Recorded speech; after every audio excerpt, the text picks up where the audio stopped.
हेब्रेवांक पोत्र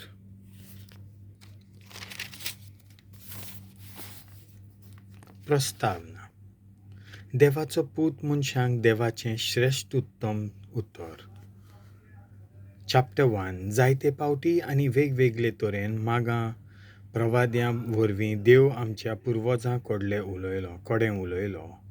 पूण ह्या शेवटाच्या दिसांनी ह्या आमच्या काळार आपल्या पुता वरवीं तो आमचे लागीं उलयलो. ताका देवान सगळ्या वस्तूंचो दायजी केला. ताचेच वरवीं सगळी सृश्टी रचल्या. तो देवाचे महिमेचो परजोळ आनी देवाचो संपूर्ण रूपकार. आपल्या बलिश्ठ हुकुमान आख्खो संवसार तो सांबाळटा आनी मनशांक पातकांतली शुद्धी जोडल्या उपरांत स्वर्गार चडून थोर देवाच्या उजव्या हाताक बसला. जितलें देवदूतांच्या नांवान परस श्रेष्ठ नांव देवान ताका दिलें तितलो तो तांचे परस व्हरतो. 1. पूत देवदूतां परस व्हरतो. पवित्र पुस्तकाची गवायकी.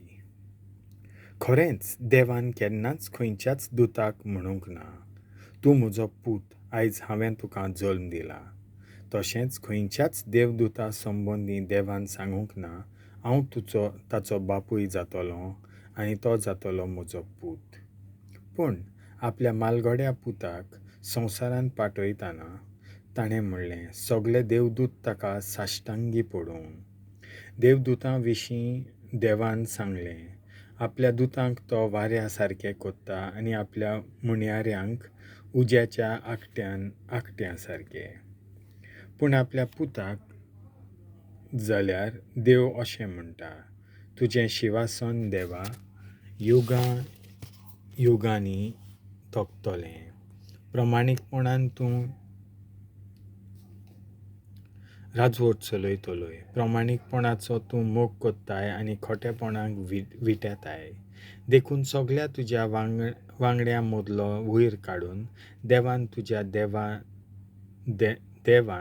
देवान आनंदान भरतल्या तेलान तुका माखलो. त्या भायर पवित्र पुस्तकार अशें बरयल्लें आसा, तुवें दोनया प्रिथूम रचल्यार काळांचे काळ जावन गेले. सर्गूय तुज्या हातांचें काम. तीं सरून वेतलीं, तूं एकलोच उरतलोय.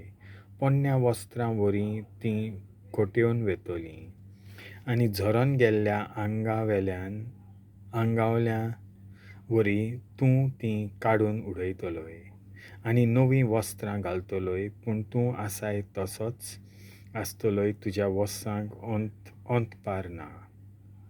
खंयच्याच देवदूताक देवान केन्नाच म्हणूंक ना, म्हज्या उजव्याक बस, तुज्या दुस्मानांक हांव तुज्या पांयां तळां घालतां.